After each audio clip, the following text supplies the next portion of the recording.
نحمده ونصلي ونسلم على رسوله الكريم اما بعد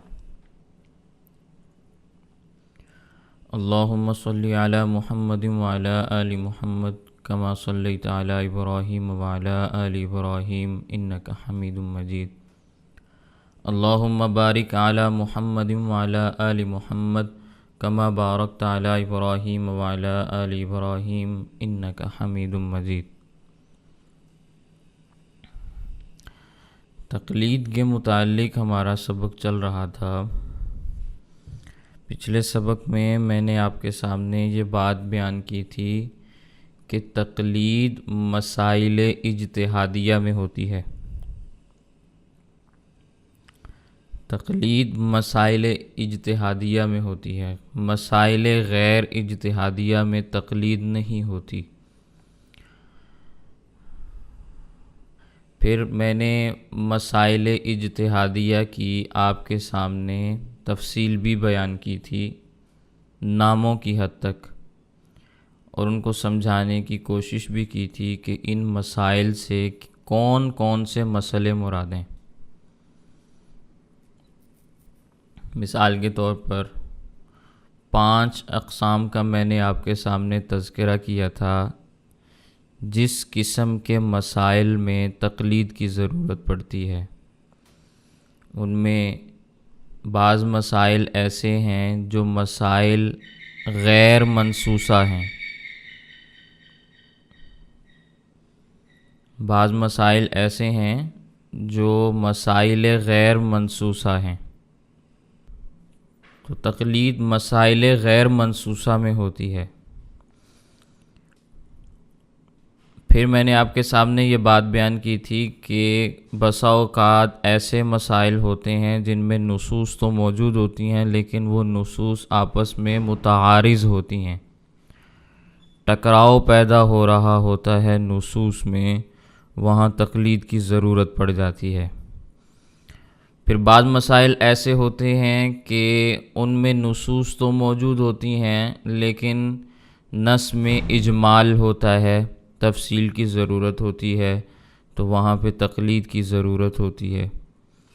پھر بعض مسائل ایسے ہوتے ہیں جن مسائل میں نصوص تو موجود ہوتی ہیں لیکن ان نصوص میں بہت سارے معانی کا احتمال ہوتا ہے، تو کسی ایک معنی کو متعین کرنے کے لیے تقلید کی ضرورت پڑتی ہے۔ پھر بعض مسائل ایسے ہوتے ہیں کہ جن کے بارے میں نصوص تو موجود ہوتی ہیں لیکن ان کے احکامات کا تعین کرنے کے لیے ہمیں تقلید کی ضرورت پڑ جاتی ہے، ہمیں مجتہد کے پاس جانا پڑتا ہے، ان سے سوال کرنا پڑتا ہے، وہ اس کے احکام کو ہمارے سامنے واضح فرما دیتے ہیں، تو ہمیں تقلید کی ضرورت ان مسائل میں پڑ جاتی ہے۔ اب یہ مسائل اجتہادی مسئلے ہیں، ان اجتہادی مسائل میں تقلید کی جاتی ہے۔ اس کے علاوہ جو مسائل غیر اجتہادیہ ہیں ان میں کبھی بھی کوئی تقلید کرنے کا قائل نہیں رہا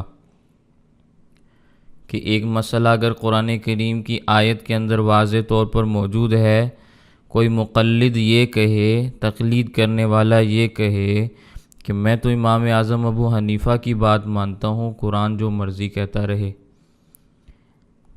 یوں کبھی بھی تقلید نہیں کی جاتی۔ عمومی طور پر معاشرے میں تاثر یہی دیا جاتا ہے، اور یہ تاثر جہالت پر مبنی ہے، یا یہ تاثر ضد کے اوپر مبنی ہے کہ ضدی اور جاہل قسم کے لوگ عوام الناس کو دھوکے میں مبتلا کرنے کے لیے اس قسم کے جملوں کو اپنی زبان سے نکالتے ہیں۔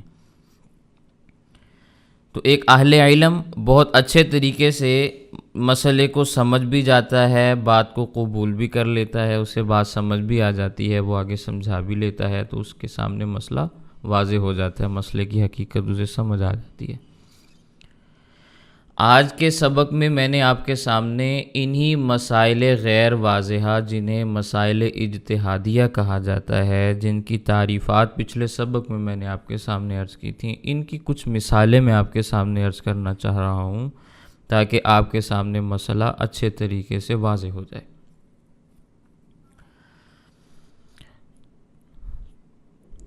تو سب سے پہلی بات کہ تقلید ہوتی ہے مسائل اجتہادیہ میں، جنہیں مسائل غیر واضحہ بھی کہا جاتا ہے۔ ان مسائل اجتہادیہ، مسائل غیر واضحہ کی پہلی قسم ہے ایسے مسائل جن کے بارے میں نصوص ہی موجود نہیں، جنہیں مسائل غیر منصوصہ کہا جاتا ہے، کہ اس مسئلے کے اوپر نص ہی موجود نہیں۔ اس پر ہمارے پاس کیا مثال موجود ہے؟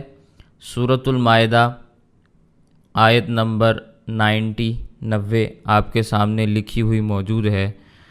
اللہ تعالیٰ قرآن کریم میں ارشاد فرماتے ہیں، یا ایھا الذین آمنوا انما الخمر والمیسر والانصاب والازلام رجس من عمل الشیطان فاجتنبوہ لعلکم تفلحون، کہ اے ایمان والو، شراب، جوا اور بتوں کی قربان گاہ،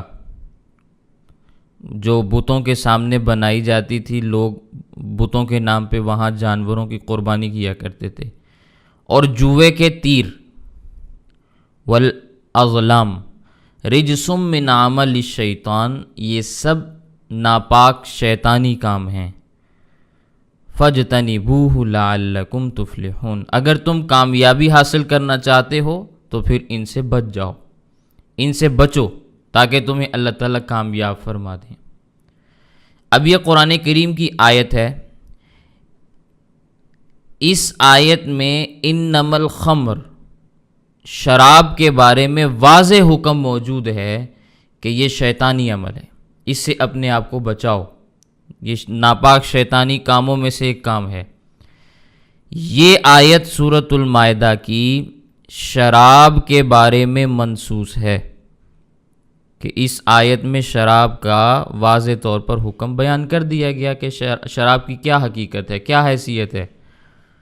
لیکن شراب کے متعلقات میں سے اور بہت ساری چیزیں، جیسے بھنگ ہے، چرس ہے، اس قسم کی اور منشیات میں جو چیزیں استعمال ہوتی ہیں،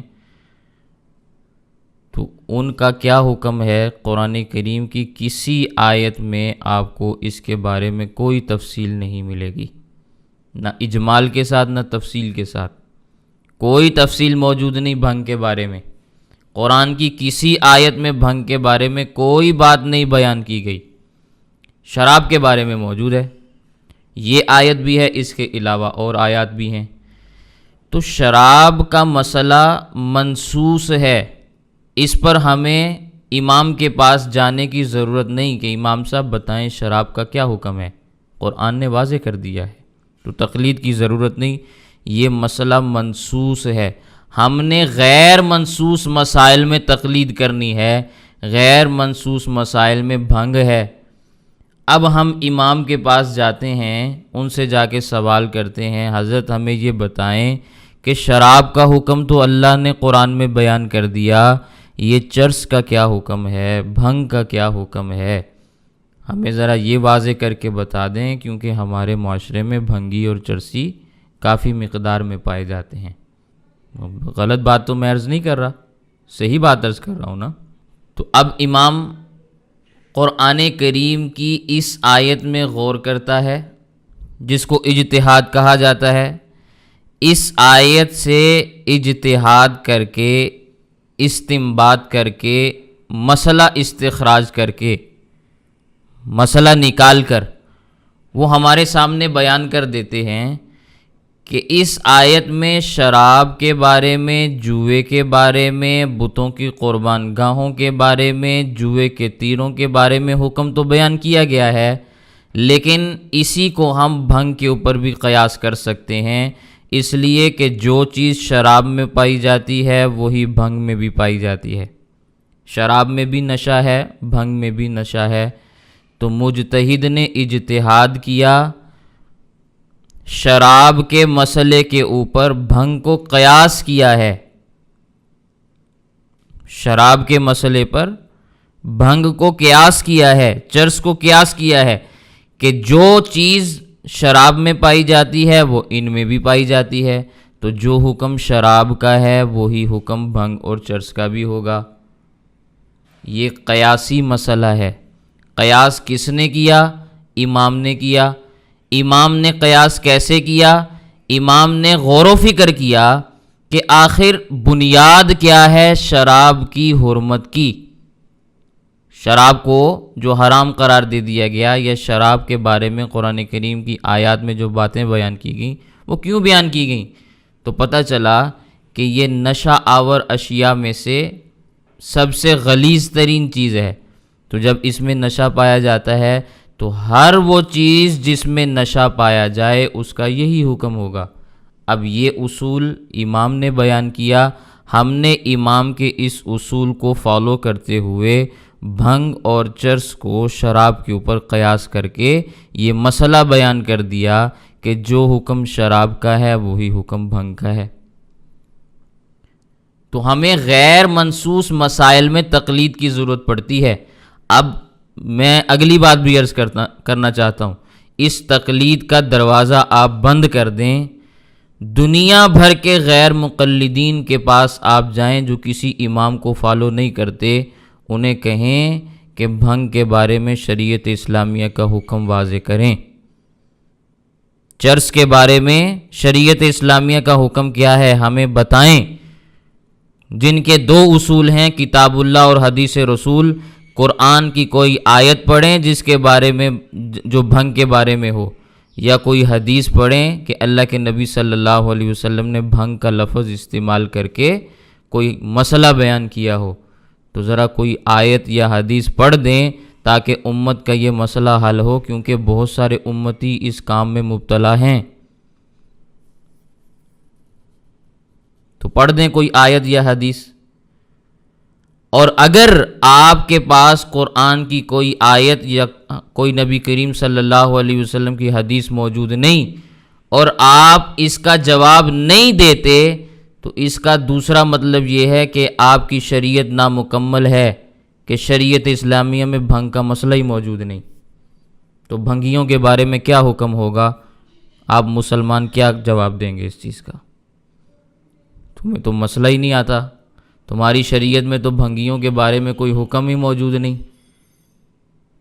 تو اس کا مطلب یہ ہے کہ دین اسلام ہر ایک کے بارے میں رہنمائی نہیں کرتا، چند ایک مسئلوں میں رہنمائی کرتا ہے، تو شریعت نامکمل ہوئی نا۔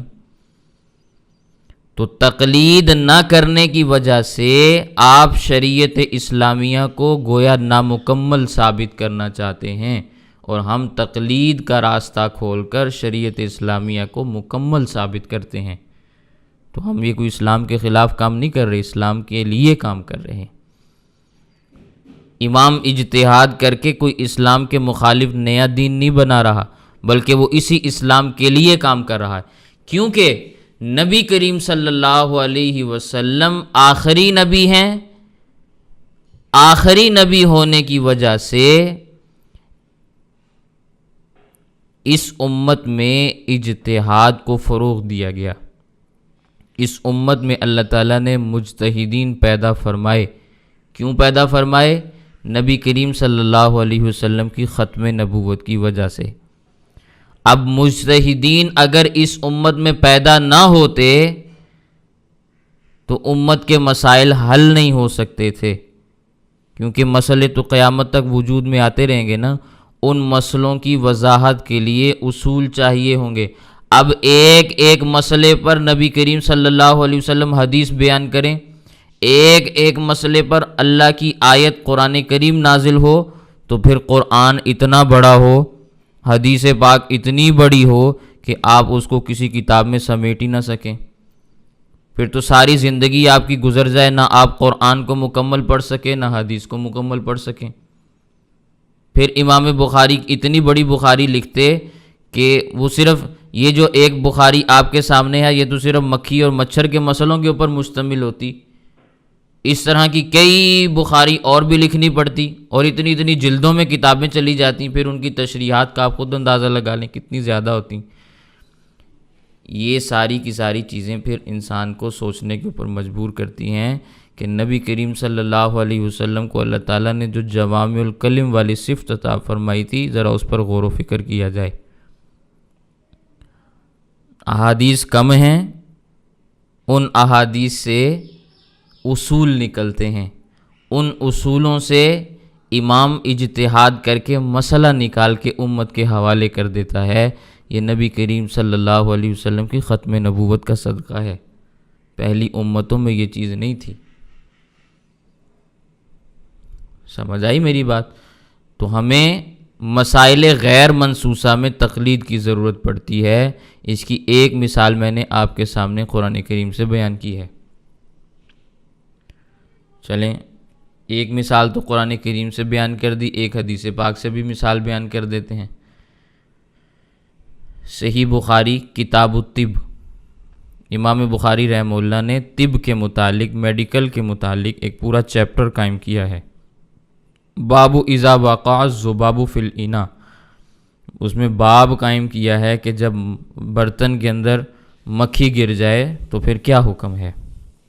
اس میں حدیث پاک لائے، عن ابی ہریرہ رضی اللہ تعالی عنہ قال قال رسول اللہ صلی اللہ علیہ وسلم اذا وقع الذباب فی اناء احدکم فلیغمسہ کلہ ثم لیطرحہ فإن فی احد جناحیہ شفاء وفی الآخر داء۔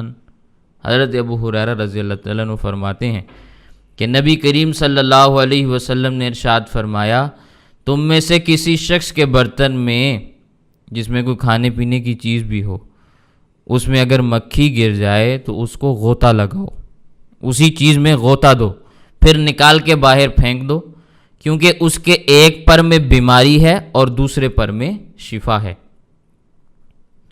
اب نبی کریم صلی اللہ علیہ وسلم نے اپنی حدیث پاک میں مکھی کا مسئلہ بیان کیا ہے۔ ذخیرہ احادیث تلاش کریں، کوئی ایک حدیث جو مچھر کے بارے میں آئی ہو۔ ہمارے زمانے میں، ہمارے معاشرے میں مچھر بہت زیادہ ہیں۔ اب مچھر کا کیا حکم ہے؟ حدیث پاک اس پر خاموش ہے، قرآن کی کوئی آیت اس کے بارے میں موجود نہیں۔ اب مچھر کسی برتن میں گر جاتا ہے، کھانے میں گر جاتا ہے، پانی میں گر جاتا ہے، دودھ میں گر جاتا ہے، چائے میں گر جاتا ہے، اور وہ کیا کہتا ہے کہ پہلے مجھے حدیث سناؤ پھر میں یہاں سے باہر نکلوں گا۔ تو دنیا بھر کے غیر مقلدین اس مچھر کو چائے میں سے نکالنے کے لیے ایک حدیث بھی نہیں سنا سکتے۔ تو اس کا مطلب یہ ہے کہ جب مچھر معاشرے میں پایا جاتا ہے اور آپ کو وہ کسی نہ کسی طریقے سے تنگ بھی کرتا ہے اور اس کے بارے میں شریعت اسلامیہ کوئی حکم بیان نہیں کرتی، تو اس کا یہ مطلب ہے آپ کی شریعت نامکمل ہے۔ یہی مطلب ہوا نا۔ لیکن اگر آپ اجتہاد اور مجتہد کے اس اجتہاد کو تقلید کے ذریعے قبول کرنے والا نظریہ نہیں رکھیں گے تو آپ کے مسائل یوں ہی بکھرتے رہیں گے اور حل نہیں ہوں گے، اور آپ کی شریعت وہ ایک ایسی شریعت بن جائے گی جیسے یہود و نصارہ کی ہے کہ ان کی شریعت غیر مکمل ہے، نامکمل ہے، تو آپ کی شریعت بھی پھر ویسی ہی ہے۔ حالانکہ ایسا نہیں، ہمیں شریعت اسلامیہ میں اصول دیے گئے ہیں، ان اصولوں کو امام بیان کرتا ہے، ان اصولوں کے ضمن میں مسائل کو نکال کر امت کے مسئلے امام حل کرتا ہے، تو اس لیے ہم امام کی بات کو قبول کرتے ہیں۔ مچھر کا مسئلہ غیر منصوص ہے، مکھی کا مسئلہ منصوص ہے، مکھی کے بارے میں تو نص آ گئی، اب امام اجتہاد کرتا ہے، غور و فکر کرتا ہے کہ آخر مکھی میں ایسی کیا چیز ہے کہ نبی کریم صلی اللہ علیہ وسلم نے اس کو ڈبو کر باہر نکالنے کا حکم دیا۔ تو محدثین فرماتے ہیں، بلکہ فقہا فرماتے ہیں کہ مکھی کے ایک پر میں وبا ہوتی ہے، دوسرے پر میں شفا ہوتی ہے، اور اس کی عادت یہ ہے کہ جب یہ کسی چیز میں گرتی ہے تو وبا والا پر پہلے لگاتی ہے۔ تو اب اگر چائے میں گری ہے، دودھ میں گری ہے، مکھن میں گری ہے، کسی بھی چیز میں گری ہے، تو اس نے وبا والا پر پہلے لگایا، اب اس وبا کو شفا میں بدلنے کے لیے دوسرا پر بھی ڈبونا ضروری ہے۔ اب بیلنس برابر ہو گیا، اب اس کو نکال کے باہر پھینک دو۔ اچھا، یہ حکم جو بیان کیا تو یہ کیوں بیان کیا؟ اس لیے بیان کیا کہ مکھی کی رگوں کے اندر بہنے والا خون موجود نہیں۔ اب ہر وہ جانور جس کی رگوں میں بہنے والا خون موجود نہ ہو، اس کا حکم یہی والا ہے جو مکھی کا حدیث پاک میں بیان کیا گیا۔ اب یہ حدیث پاک میں اللہ کے نبی صلی اللہ علیہ وسلم نے نہیں فرمایا کہ اس کی رگوں میں چونکہ خون نہیں بہتا ہوتا تو اس لیے ہر وہ چیز جس کی رگوں میں بہنے والا خون نہ ہو تم نے اس کے ساتھ یہی معاملہ کرنا ہے۔ یہ مجتہد نے اجتہاد کیا ہے، ہم نے اس کے اجتہاد کو فالو کیا ہے، تو یہ ہے مسائل غیر منصوصہ جن میں مجتہد کے اجتہاد کو ہمیں قبول کر کے تقلید کرنے کی ضرورت پڑتی ہے۔ اس لیے ہم امام کی ضرورت کو محسوس کرتے ہیں اور امام کے مسائل کو قبول کرتے ہیں، اور یہ مسئلے کس انداز کے ہوتے ہیں؟ مسائل اجتہادی مسئلے ہوتے ہیں، ان میں اجتہاد کی ضرورت محسوس ہو رہی ہوتی ہے، اس لیے امام اجتہاد کرتا ہے۔ جو مسئلہ غیر اجتہادی ہے کبھی بھی امام اس میں اجتہاد نہیں کر سکتا۔ اگر وہ مسائل غیر اجتہادیہ میں اجتہاد کر رہا ہے تو اس کا مطلب یہ ہے کہ وہ تو مجتہد ہونے کے قابل ہی نہیں ہے، اسے پتہ ہی نہیں ہے کہ کن مسئلوں میں اجتہاد کیا جاتا ہے، کن مسئلوں میں اجتہاد نہیں کیا جاتا۔ سمجھ آ رہی ہے میری بات؟ تو یہ دو مسئلے میں نے آپ کے سامنے ایک قرآن کریم سے ایک حدیث پاک سے بیان کیا کہ ان مسائل میں نصوص موجود نہیں، نصوص موجود نہ ہونے کی وجہ سے امام اجتہاد کرتا ہے، ایک اصول بیان کر دیتا ہے، اس اصول کی روشنی میں اب قیامت تک کے مسئلے حل ہو رہے ہیں۔ بھنگ آ جائے، چرس آ جائے اور دنیا کی کوئی اور ڈیجیٹل چیز جس میں نشہ ہو، جیسے آج کے زمانے میں بہت ساری چیزیں آ چکی ہیں، اب اس کے بارے میں حدیث بیان کرو کہ کس حدیث میں شیشہ پینے کا حکم موجود ہے، قرآن کی کوئی آیت بیان کرو، یہ آئس ٹی اور کیا کہتے ہیں اس کو، جو اس طرح کی چیزیں آج کل آ رہی ہیں، ان کے کیا احکامات ہیں؟ کوئی بیان کر سکتا ہے قرآن کریم کی آیت سے، حدیث پاک سے؟ ہمارے پاس اصول موجود ہیں، ان اصولوں کی روشنی میں ہم مسئلہ بیان کر سکتے ہیں۔ جن کے پاس امام ہی موجود نہیں، یا جن کے پاس ایسا امام موجود نہیں جس کے پاس اجتہاد کرنے کی صلاحیت ہو، بعضوں نے امام بنائے ہوئے ہوتے ہیں، ٹھیک ہے، ان کے اماموں کے اندر اجتہاد کی صلاحیت نہیں ہوتی، ٹھیک ہے، تو میں نے اس لیے یہ بات آپ کے سامنے بیان کی۔ تو اب ہمارے پاس چونکہ مسائل میں اصول موجود ہیں، ان اصولوں کی روشنی میں قیامت تک کے مسئلے بھی ہمارے حل ہو جاتے ہیں۔ مچھر آ جائے، کوئی اور نیا اس قسم کا جانور پیدا ہو جائے جس کی رگوں میں بہنے والا خون نہ ہو، ہمارے پاس اصول موجود ہے، قیامت تک پیدا ہونے والے اس قسم کے جانوروں کا ہمارے پاس حکم موجود ہے۔ سمجھ آ گئی میری بات؟ یہ ہیں مسائل غیر منصوصہ جن میں تقلید کی ضرورت پڑتی ہے۔ پھر دوسری قسم کے مسائل وہ مسائل ہیں جن کے بارے میں نصوص تو موجود ہیں، جو مسائل منصوصہ ہیں لیکن متعارض ہیں، نصوص آپس میں ٹکرا رہی ہیں، تعارض ہو رہا ہے، ٹکراؤ پیدا ہو رہا ہے نصوص میں۔ وہ کیسے؟ آپ کے سامنے حدیث پاک لکھی ہوئی ہے، جامع ترمذی جلد 1 صفحہ 57، ٹھیک ہے، یہ صفحہ نمبر آپ نے یاد رکھنا ہے۔ اب ایک صفحے پر حدیث پاک موجود ہے، عن وائل ابن حجر رضی اللہ تعالی عنہ قال قال سمعت النبی صلی اللہ علیہ وسلم قرأ غیر المغضوب علیہم ولا الضالین فقال آمین ومد بہا صوتہ۔ حضرت وائل بن حجر فرماتے ہیں نبی کریم صلی اللہ علیہ وسلم کی جب میں نے قرات کی آواز سنی، آپ نے سورۃ الفاتحہ کو ختم کیا تو اونچی آواز سے آمین ارشاد فرمائی، ومد بہا صوتہ، بلند آواز سے آمین کہی۔ یہ جامع ترمذی جلد 1 صفحہ 57 کے اوپر حدیث موجود ہے۔ اچھا، دوسری حدیث پاک جامع ترمذی جلد 1 صفحہ 58 پر موجود ہے، اگلے صفحے پر، ان علقمۃ ابن وائل ان ابیہ ان النبی صلی اللہ علیہ وسلم قرأ غیر المغضوب علیہم ولا الضالین فقال آمین وخفض بہا صوتہ۔ حضرت وائل بن حجر فرماتے ہیں اللہ کے نبی صلی اللہ علیہ وسلم نے قرات فرمائی، جب آپ نے قرات کو ختم فرمایا تو آہستہ آواز سے آمین فرمائی۔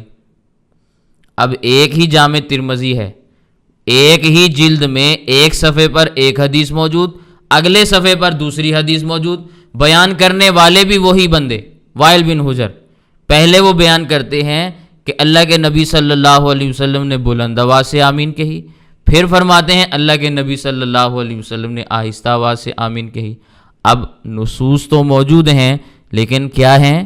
متعارض، ٹکراؤ پیدا ہو رہا ہے۔ بظاہر ایک حدیث دوسری حدیث کے خلاف نظر آ رہی ہے۔ ایک حدیث میں حکم ہے بلند آواز سے آمین، دوسری حدیث میں حکم ہے آہستہ آواز سے آمین۔ سمجھ آ رہی ہے میری بات؟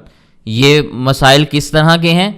ایسے مسئلے ہیں جن پر نصوص موجود ہیں لیکن ان نصوص میں ٹکراؤ پیدا ہو رہا ہے۔ اب بات یہ ہے کہ ہمارے پاس تو اس ٹکراؤ کا حل بھی موجود ہے۔ محدثین کا ضابطہ ہے کہ پہلے وہ اس حدیث کو بیان کرتے ہیں جو حدیث ان کے ہاں منسوخ ہو چکی ہوتی ہے، پھر وہ حدیث لاتے ہیں جو ان کے ہاں ناسخ ہوتی ہے، جس کا حکم ابھی باقی ہوتا ہے۔ امام ترمذی رحمہ اللہ نے پہلے حدیث بیان کی بلند آواز سے آمین کہنے کی، پھر آگے جا کے حدیث بیان کی آہستہ آواز سے آمین کہنے کی۔ تو ہمارے پاس تو اصول موجود ہے کہ پہلے والی حدیث منسوخ ہے، دوسری والی حدیث ناسخ ہے، پہلے والی حدیث پر اب عمل نہیں کیا جائے گا، دوسری والی حدیث پر عمل کیا جائے گا۔ ہمارے پاس تو یہ بھی اصول موجود، لیکن بات یہ ہے کہ جس کے پاس یہ مجتہدین موجود نہیں، جو خود اجتہاد کا دعویٰ کرنے والے لوگ ہیں، خود مسئلے سمجھنے والے لوگ ہیں، کہتے ہیں کہ بھی حدیث پڑھ لو، تو ذرا بتائیں یہی جامع ترمذی ہے جس کو اٹھا کے لوگ گھومتے پھرتے ہیں، مسئلے نکالتے پھرتے ہیں، تو اسی جامع ترمذی کی ایک صفحے کے اوپر ایک حدیث موجود ہے، اگلے صفحے پہ دوسری حدیث موجود ہے۔ ذرا بتائیں اماموں کو ایک طرف کر کے کہ اب آپ نے کس مسئلے کے اوپر عمل کرنا ہے۔ یا تو آپ یہ کہیں کہ کبھی آمین آہستہ کہہ لیا کرو، کبھی بلند آواز سے کہہ لیا کرو، تو دنیا بھر کے غیر مقلدین کو ہمارا چیلنج ہے، تم نے اپنی کس کتاب میں لکھا ہے کہ کبھی آمین آہستہ بھی کہہ لیا کرو، کبھی بلند بھی کہہ لیا کرو؟ وہ تو کہتے ہیں جس نے آمین آہستہ کہی اس نے خلاف سنت کام کیا، اس کی نماز ہی درست نہیں ہوئی، وہ تو یہ کہتے ہیں۔ تو یہ جامع ترمذی ہے، سیاہ ستہ میں سے ہے، کوئی اور کتاب بھی نہیں کہ آپ کہیں ہم نے کسی ایسی کتاب کا حوالہ پیش کیا جو کتاب تمہارے مزاج کی نہیں ہے۔ سمجھ آ رہی ہے؟ تو ذرا ائمہ کو ایک طرف کر کے، فقہا کو ایک طرف کر کے اس مسئلے کا حل تو نکال کے دے دو کہ ایک مسئلے پر ایک حدیث آ رہی ہے، اس کا تقاضا اور ہے، دوسرے صفحے پر دوسری حدیث آ رہی ہے، اس کا تقاضا اور ہے۔ اس مسئلے کو اب ہم کیسے حل کریں؟ ایک بات میں عرض کرنا چاہتا ہوں، اگر فقہا اور ائمہ کو ایک طرف کر کے انسان صحیح دماغ والا ہو تو سوچنا شروع کرے تو اسے یہ بات خود بخود سمجھ میں آ جائے گی کہ ایک بات اگر پہلے بیان کی جا رہی ہو، بعد میں دوسری بات بیان کی جا رہی ہو، تو اس کا مطلب یہی ہوتا ہے کہ جو بعد میں بات بیان کی ہے اصل بات وہ ہے۔ سمجھ آ رہی ہے؟ جو بعد میں بات بیان کی جا رہی ہے اصل بات وہی ہے نا، اس لیے تو اس کو بعد میں بیان کیا۔ میں آپ کو کہوں کہ بھی آپ یہ کام کر لو، آپ کرنے لگے، میں نے کہا بھی نہ کرو، رک جاؤ، تو اصل حکم کون سا ہوگا، پہلے والا یا بعد والا؟ تو ہر فطرت سلیمہ صحیحہ سلیمہ رکھنے والا دماغ فیصلہ کر سکتا ہے کہ پہلے اگر بلند آواز سے آمین کا تذکرہ موجود ہے تو بعد میں آہستہ کا تذکرہ ہے، تو بڑی آسانی سے بات سمجھ میں آ جاتی ہے کہ اب کس پر عمل کرنا ہے۔ اگر ائمہ کو، فقہا کو ایک طرف کر کے سوچا جائے تب بھی یہی بات سمجھ میں آتی ہے، لیکن اتنا دماغ ان کے پاس ہوتا تو وہ ائمہ کو ہی قبول کر لیتے، اتنی فطرت صحیحہ سلیمہ ان کے پاس ہوتی تو وہ ائمہ کی تقلید کا، فقہا کی تقلید کا کبھی انکار نہ کرتے، ائمہ کی تقلید کو شرک نہ کہتے۔ اس کا مطلب یہ ہے کہ وہ اتنی بھی صلاحیت نہیں رکھتے کہ وہ اتنی چھوٹی سی بات کو سمجھ پائیں۔ اسی لیے میں نے شروع کے اندر بات آپ کے سامنے عرض کی تھی پہلے یا دوسرے سبق میں کہ ان کی مثال گدھے جیسی ہے۔ وہ خواہ تو میں نے نہیں عرض کی تھی، اس کی بہت ساری وجوہات بھی بیان کی تھی۔ ایک وجہ ابھی بھی آپ کے سامنے آ رہی ہے کہ اتنی چھوٹی سی بات بھی اگر وہ نہ سمجھ پائیں تو اس کا کیا مطلب ہے؟ وہ بے وقوف ہیں، اور گدھا بے وقوف ہوا کرتا ہے۔ سمجھ آ رہی ہے میری بات؟ بہرحال یہ دو حدیثیں موجود ہیں۔ اب ان دونوں حدیثوں کا الگ الگ تقاضا ہے۔ ایک حدیث کا تقاضا ہے کہ آمین بلند آواز سے کہی جائے، اور ایک حدیث کا تقاضا ہے کہ آمین آہستہ آواز میں کہی جائے۔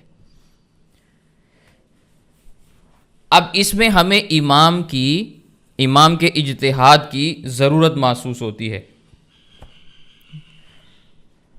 تو ہم امام کے فیصلے کو اس لیے قبول کرتے ہیں اس مسئلے میں کہ اس مسئلے پر حدیث پاک دو طرح کی آ رہی ہیں۔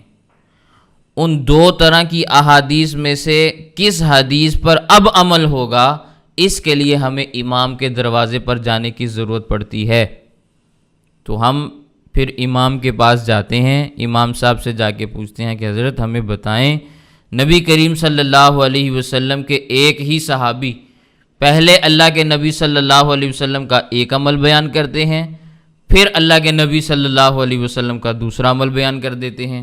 ایک عمل میں اونچی آواز سے آمین کا تذکرہ، دوسری حدیث میں آہستہ آواز سے آمین کا تذکرہ۔ تو اب ہم کس مسئلے پر عمل کریں؟ تو امام اعظم ابو حنیفہ رحمہ اللہ نے اجتہاد کیا، اجتہاد کر کے انہوں نے مسئلہ ہمارے سامنے واضح کر دیا کہ اللہ کے نبی صلی اللہ علیہ وسلم نے جو بلند آواز سے آمین ارشاد فرمائی تھی وہ تعلیماً تھی، تاکہ پیچھے نماز پڑھنے والوں کو پتہ چلے، اور یہ پہلے دور کی روایت ہے، اسی لیے امام ترمذی نے اس کو پہلے بیان کیا۔ جو پیچھے پڑھنے والے نماز پڑھنے والے مقتدی صحابہ کرام تھے، انہیں پتہ چل جاتا کہ جب سورۃ الفاتحہ کا اختتام ہوتا ہے تو آمین کہی جاتی ہے، اور آمین کہلوانے کے لیے، تعلیم فرمانے کے لیے نبی کریم صلی اللہ علیہ وسلم نے بلند آواز سے آمین ارشاد فرمائی، اور تعلیم کے لیے بلند آواز سے آمین کہنے میں کوئی حرج کی بات نہیں۔ جب صحابہ کرام کو پتہ چل گیا کہ سورۃ الفاتحہ کے اختتام کے بعد آمین کہی جاتی ہے نماز کی حالت میں بھی، تو اب نبی کریم صلی اللہ علیہ وسلم آہستہ آواز میں آمین ارشاد فرماتے، اور نبی کریم صلی اللہ علیہ وسلم کا اصل عمل نماز کی حالت میں آمین کو آہستہ فرمانے کا تھا۔ اس لیے امام ترمذی رحمہ اللہ نے بعد میں وہ حدیث بیان کی جو اصل میں نبی کریم صلی اللہ علیہ وسلم کی سنت ہے۔ تو اصل میں نماز میں آمین آہستہ آواز میں کہنی ہے، لیکن تعلیم کے لیے بلند آواز سے کہنے کی گنجائش موجود ہے کہ اگر پیچھے مقتدی ہوں، نمازی ہوں، انہیں بتانا ہو کہ اس مقام پہ آمین کہی جاتی ہے، تو وہ تو صحابہ کرام تھے، نئی نئی شریعت تھی، تو اللہ کے نبی صلی اللہ علیہ وسلم ان کو تعلیماً نماز سکھلایا کرتے تھے، پڑھ کر بتلایا کرتے تھے۔ آپ کو پتہ ہونا چاہیے کہ نماز میں بہت ساری چینجنگز، تبدیلیاں ہوئیں۔ پہلے نماز میں سلام کے جواب کی بھی اجازت تھی، کھانے پینے کی بھی اجازت تھی، آہستہ آہستہ یہ ساری چیزیں ختم ہو گئیں، ادھر ادھر دیکھنے کی بھی اجازت تھی۔ سمجھ آئی ہے؟ کوئی ضروری بات ہوتی تو اس کا جواب دینے کی بھی اجازت تھی، لیکن بعد میں یہ ساری کی ساری چیزیں ختم ہو گئیں۔ تو جس طرح باقی ساری کی ساری چیزیں ہاں، آپ کو یہ بھی بات معلوم ہونی چاہیے کہ پہلے ہر نماز میں تعلیماً بلند آواز سے قرات کی جاتی تھی، وہ ظہر کی نماز ہو یا عصر کی نماز ہو۔ تو اب ظہر کی نماز اور عصر کی نماز میں آہستہ قرات کیوں کی جاتی ہے؟ تبدیلی ہوئی ہے نا۔ تو جس طرح پہلے روایات آپ کے سامنے آ جائیں گی کتب احادیث میں کہ نبی کریم صلی اللہ علیہ وسلم نے ظہر کی نماز میں بلند آواز سے قرات فرمائی، تو آج دنیا کے غیر مقلدین اس حدیث پر عمل کیوں نہیں کرتے؟ کس دلیل کی بنیاد پہ وہ کہتے ہیں ہم نے اس پر عمل نہیں کرنا؟ تو جس دلیل کی بنیاد پہ وہ اس حدیث پہ کہتے ہیں نا ہم نے عمل نہیں کرنا، ہم کہتے ہیں وہی دلیل یہاں پہ بھی استعمال کرو۔ نماز میں تبدیلی ہوئی ہے نا، تو پہلے بلند آواز سے آمین کہی جاتی تھی، بعد میں تبدیلی ہو گئی تو آہستہ آواز میں، اصل میں نبی کریم صلی اللہ علیہ وسلم کی سنت مبارکہ ہے۔ اور اس پر اور احادیث بھی موجود ہیں۔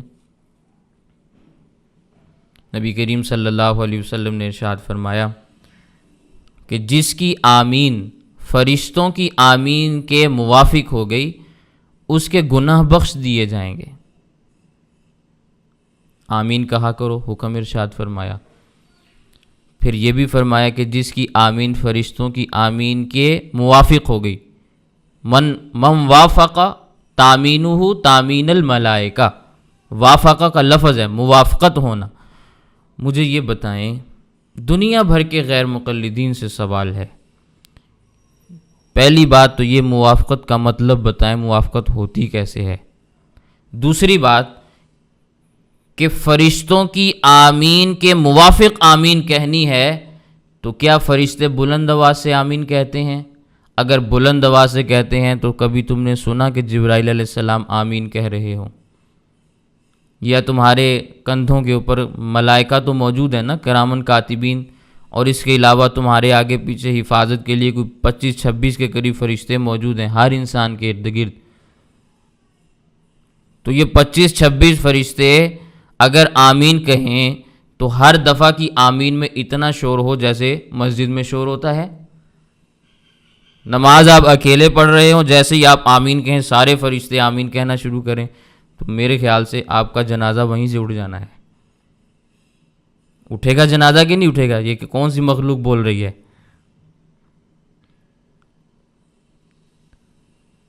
تو اس کا مطلب یہ ہے کہ آپ نے فرشتوں کی آمین کبھی بھی نہیں سنی، لیکن حدیث پاک بتلا رہی ہے کہ فرشتے آمین کہتے ہیں، فرشتے آمین کہتے ہیں۔ تمہاری سورۃ الفاتحہ کو جب وہ سنتے ہیں تو فرشتے بھی آمین کہتے ہیں، لیکن ان کی آمین تمہیں سنائی نہیں دیتی۔ تو اس کا مطلب یہ ہے کہ تمہاری آمین بھی سنائی نہیں دینی چاہیے، تم بھی آمین آہستہ آواز میں کہا کرو، یہی مطلب ہوا نا۔ تو بہرحال اس پر بہت ساری باتیں کی جا سکتی ہیں اور بہت سارے مسائل بھی اس کے ضمن میں بیان کیے جا سکتے ہیں۔ اسی طرح رفع الیدین کا مسئلہ ہے، ہاتھوں کو اٹھانے کا، اس میں بھی دونوں طرح کی احادیث موجود ہیں۔ ایک اصول میں آپ کے سامنے عرض کر دیتا ہوں، آپ اس کو ہمیشہ کے لیے ذہن میں رکھیں۔ رفع الیدین کے بارے میں آپ کے سامنے بخاری کی روایات پیش کی جائیں گی، یہ ہمیشہ کے لیے بات ذہن میں رکھیں۔ جس طرح یہاں آپ کے سامنے آ رہا ہے کہ ایک ہی صحابی ہیں، وہ پہلے بلند آواز سے آمین کا تذکرہ کر رہے ہیں، پھر آہستہ آواز میں آمین کا تذکرہ کر رہے ہیں۔ اسی طرح بخاری شریف میں جن صحابہ کرام نے رفع یدین کی روایات کا تذکرہ کیا، رفع یدین کے اس بات کی روایات بیان کی کہ رفع یدین ہے، انہی صحابہ کرام سے ترک رفع یدین کی روایات بھی موجود ہیں۔ میری بات ذہن میں رکھیں ہمیشہ کے لیے، اس لیے کبھی بھی اس مسئلے میں الجھن کا شکار نہیں ہونا۔ لوگ بہت دھوکے دیتے ہیں اور دھوکوں کی بنیاد پہ انہوں نے اپنے مذاہب کو وجود دے کر چلایا ہوا ہے، لیکن کبھی حقیقت کی آنکھ کھلے گی تو پتہ چلے گا کہ اصل مسئلہ تھا کیا۔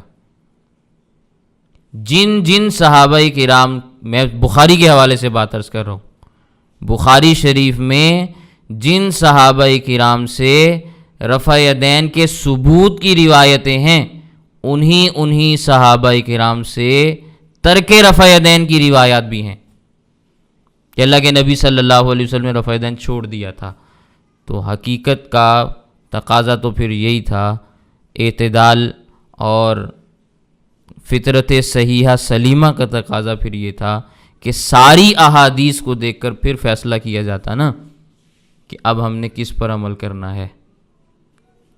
اسی لیے ہم امام اعظم ابو حنیفہ رحمہ اللہ کی سوچ کو، ان کی فکر کو، ان کے اجتہاد کو قبول کرتے ہیں کہ امام اعظم ابو حنیفہ رحمہ اللہ کے سامنے ساری احادیث تھیں، ان ساری احادیث کو دیکھتے ہوئے انہوں نے اپنی فقہ کو اس انداز میں مدون کیا ہے، ترتیب دیا ہے کہ اس میں اب کسی قسم کا کوئی الجھن اور کوئی شک و شبہ باقی نہیں رہتا، ہر مسئلہ حل ہو جاتا ہے۔ تو رفع یدین کے بارے میں بھی نصوص موجود ہیں، ہم یہ نہیں کہتے کہ احادیث ہے ہی نہیں، رفع یدین پر احادیث موجود ہیں، لیکن ہم کہتے ہیں کہ ترک رفع یدین کی احادیث موجود ہیں۔ اب ایک مسئلہ ہے، دو طرح کی احادیث، ثبوت والی بھی اور ترک والی بھی۔ اب کس پر عمل کرنا ہے، اس پر ہم امام کے دروازے پر جاتے ہیں کہ امام صاحب ہمیں بتائیں کہ اب ہم کس حدیث پر عمل کریں۔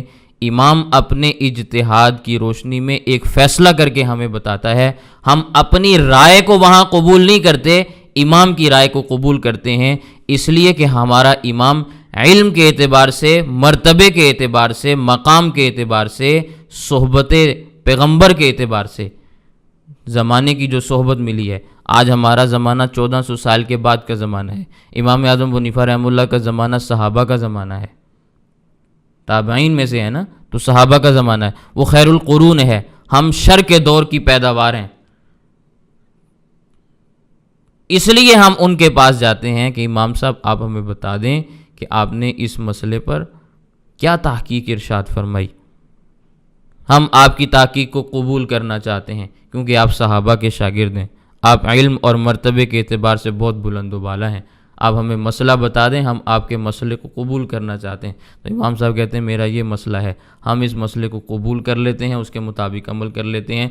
یہ مسائل اجتہادیہ ہیں کہ جن میں تقلید کی ضرورت پڑتی ہے، امام اس میں اجتہاد کرتا ہے، مقلد اس اجتہاد کو قبول کر کے اس کی تقلید کر رہا ہوتا ہے، تو امت کے مسائل یوں حل ہوتے ہیں۔ بات سمجھ میں آئی ہے کہ نہیں آئی؟ تو آج کے سبق میں میں نے آپ کے سامنے دو قسموں کا تذکرہ کیا ہے، مسائل غیر منصوصہ کا، اس پر میں نے دلیل پیش کی، اور مسائل منصوصہ متعارضہ، اس پر میں نے آپ کے سامنے مثالیں بیان کی ہیں۔ تو امید ہے کہ آپ کو بات سمجھ میں آ گئی ہوگی۔ انشاءاللہ آئندہ سبق میں آپ کے سامنے باقی قسموں کا تذکرہ بھی عرض کروں گا۔ اللہ تعالی ہمیں بات سمجھنے کی توفیق عطا فرمائے۔ کسی کا کوئی سوال ہو یا کسی کو کوئی بات نہ سمجھ میں آئی ہو تو وہ پوچھ لیں۔